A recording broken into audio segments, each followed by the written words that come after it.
girlfriend's 21st birthday is coming up, so I'm gonna make her a cheesecake. Specifically an Oreo Ultimate Turtle Cheesecake. Now if you're anything like me or my girlfriend, you love Oreos. And I really love cheesecake. So if you want a delicious Oreo Turtle Cheesecake, make it with me. Preheat your oven to 325 degrees. Now, because it's an Oreo cheesecake, we need to crush 24 Oreos into a very fine powder. You can use a meat tenderizer, anything you have that will really crush them well.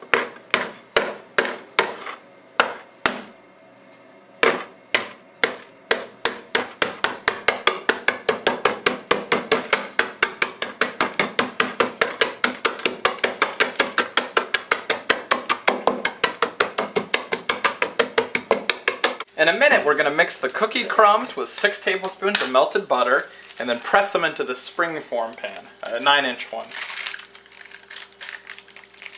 But, of course, when you bake anything, you don't want it to stick, so I'm using some vegetable shortening and rubbing it on the bottom and sides of this springform pan.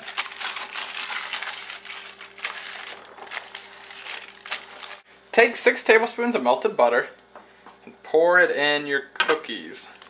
Your 24 crushed cookies. And mix them together. I'm going to use a wooden spatula at this point. Definitely don't use a whisk. Okay, I'm going to mix this all together as best I can.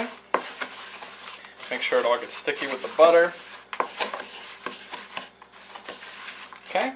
Then I'm going to pour it into the springform pan. And it says press it along the bottoms and 2 inches up the side. So that's very doable. I'm going to pour most of it in here and leave some for the edges. Okay.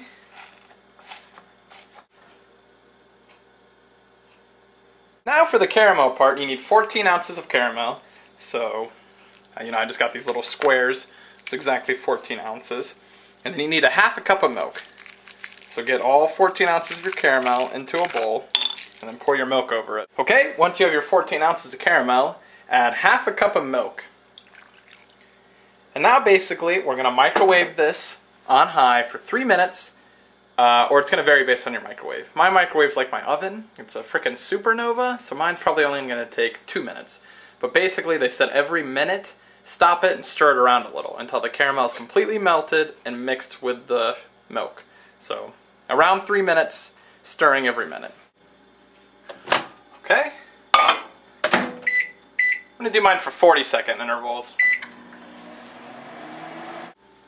Okay, at this point, the caramel is melted and you can see it start to come together.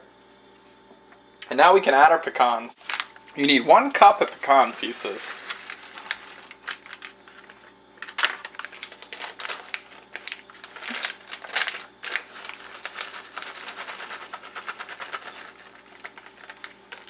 So stir those bad boys in there. And then we can pour part of this over our crust. Now we need to pour half of this mixture onto our crust.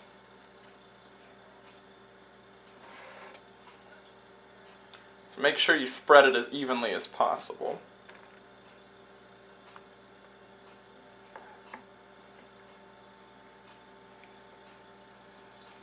That's about half.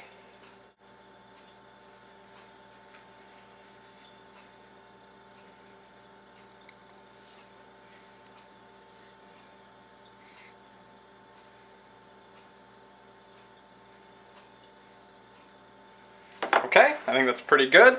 Now it says to refrigerate this part for 10 minutes and also to refrigerate this part for later, your caramel mixture for later. Okay, first we need 3 packages of softened cream cheese. So leave out your cream cheese for a few hours.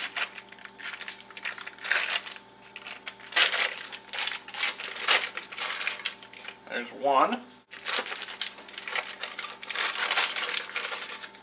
There's 2. And there's 3. Now we need 3/4 cup of sugar, so 3/4 cup of sugar. And then a tablespoon of vanilla extract.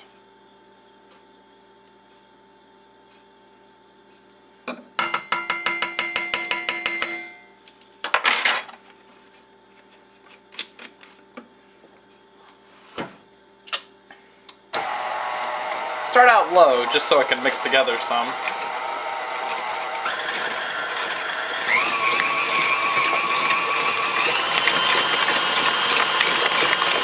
Beat on a high speed until it's all mixed and light and fluffy.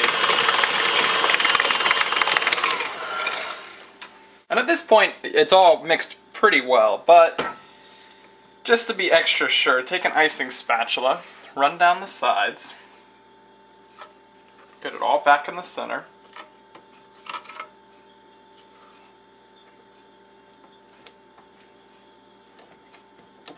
Push these through. And we're going to run it all just for a couple more seconds.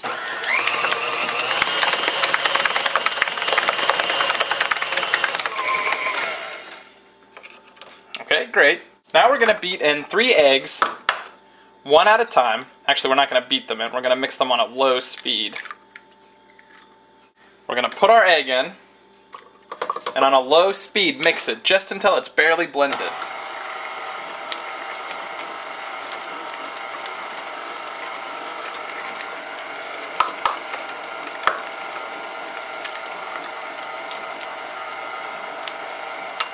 It's good to heat your eggs up to room temperature as well. Alright, so pour in our second egg. Low speed, on your lowest speed.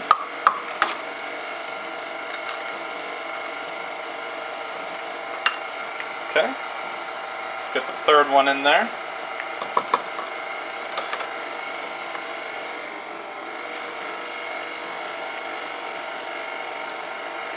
Okay, and you guessed it, once again, I'd say take the icing spatula,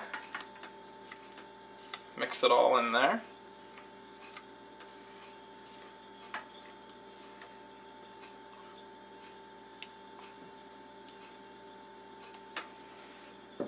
Okay, and on low again, just a little longer.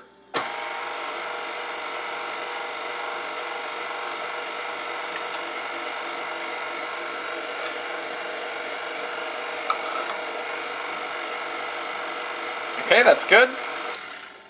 Once all the eggs are just barely mixed in,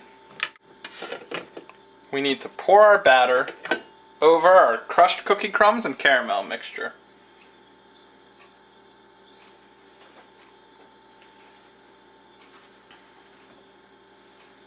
So I would say just start at one side and evenly work your way across.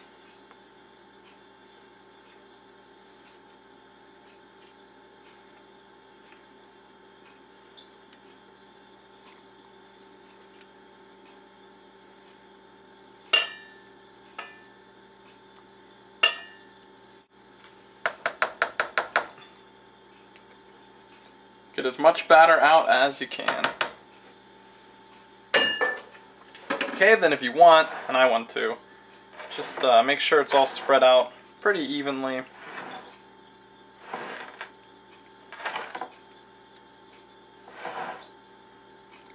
It's not a super big deal, but you want it to bake evenly. Okay, let it settle and let's get it in the oven. Now take your cheesecake, get it in your oven at 325, make sure it's nice and centered, and then bake it for an hour and 5 minutes to an hour and 10 minutes. And a good tip I learned with cheesecake is maybe like 10 minutes before it's done cooking, or even 5, turn off your oven and let it cool down with the oven. So I'm going to look at it in about an hour, see how it's doing. I turned off the oven with the cheesecake in it about 5 minutes before it was ready to come out. I've let it cool down for about 20 minutes now, just so the center, it could all lower evenly. A lot of times if you take it out too quick or you shake it while it's in there, your center sinks. Not good.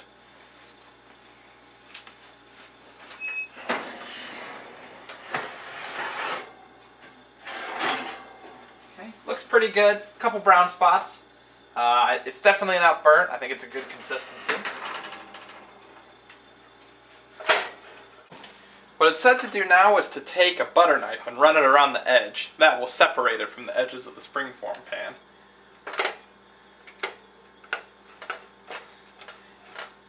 If you greased it good enough with the vegetable shortening, it shouldn't be much of an issue.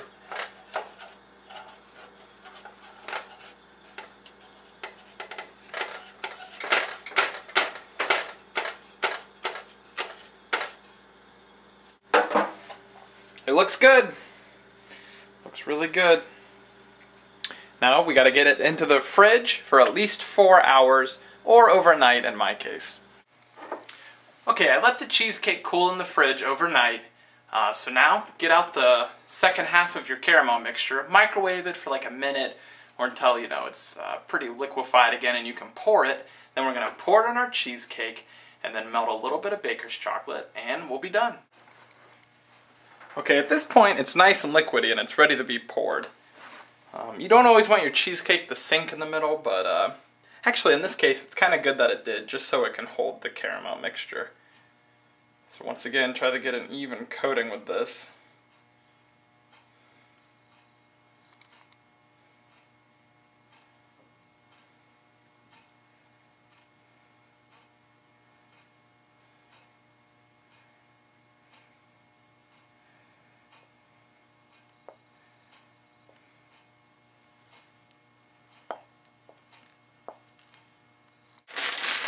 Now we need to melt 2 ounces of semi-sweet baking chocolate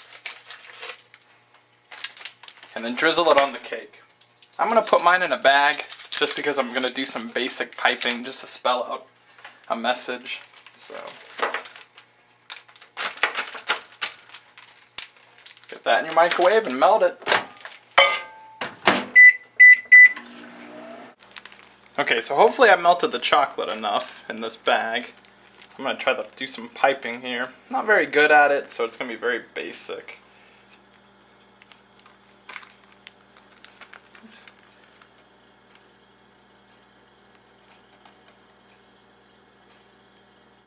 So there. Looks good.